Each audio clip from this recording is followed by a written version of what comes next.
The more I look into EDC knives, the more I learn that there are way too many options out there. And if you're anything like me, you have no idea where to start. But luckily for me, I think I may have found that one and done knife that'll last me my whole life and maybe pass down throughout the generations. And the one I'm talking about is the Spyderco Para Military 2, so let's check it out. But before we do, go ahead and please consider hitting that subscribe button. I am trying to hit that 1,000 sub goal by the end of this year. So if you could please take a moment, go ahead and do that. But if not, let's get started with the unboxing anyway. A fellow YouTuber by the name of Rotated Goods put me onto Spyderco from watching a video of his. And the more I learned about Spyderco, the more I came to respect the innovation that this company has done in the world of pocket knives. Kind of like how Apple paved the way for technology in the early 2000s. The Spyderco box is new to me, but apparently all their knives come in this classic red and black box. Inside we got a sticker and a little description of the blade alloy, as well as the grip material. This particular one being the SPY27. The knife itself is just wrapped in a piece of plastic, and what I can say is the unboxing experience leaves a lot to be desired, but very simple and straightforward. Before I deploy the blade, I want to get a feel for the actual grips itself in hand. These are cobalt blue G10 scales with texturing, which does add some grip and feels good in the hands. This particular model, the grips are all flat and lack any contouring.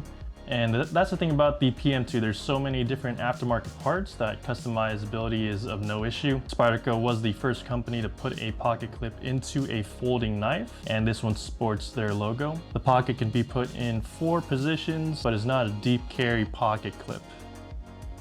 Unfortunately, I don't have any Torx screwdriver that is this small, so this will be staying put in its spot for now. Now to actually opening it, you use this Spidey hole with the middle finger or thumb to flick it open. Definitely a distinguishing feature of Spyderco knives. And you can even deploy it using the compression lock itself, just like that. The nice thing about this compression lock is not only is it very secure and rock solid, it allows me to keep my fingers out of the way. So the more I hold it, the more I am being a believer in this knife.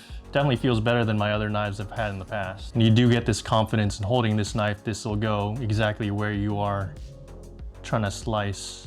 And the contoured portion on the butt of the handle keeps your pinky nice and secured. And the grip feels nice and dry for my sweaty hands. So as for my first impressions, this is an amazing tool. I'm kicking myself for not having purchased one any sooner and having purchased other blades that I probably could have saved my money on. It comes from a reputable and innovative company in Spyderco, and it features quality materials in the handle as well as the corrosion resistant steel blade and ergonomics that help you cut through anything in your way. So an overall around great quality knife. So that's it for me. If you do have the Para Military 2 or plan on getting one, please let me know in the comments, as well as any other Spyderco knives or other brand of knives that you do recommend. I love reading and talking to you guys about that stuff down below, so go ahead and please do that. Again, please consider hitting that subscribe button so I can reach that 1,000 subscriber goal by hopefully the end of this year, and hopefully I get to see you in the next video. Thank you.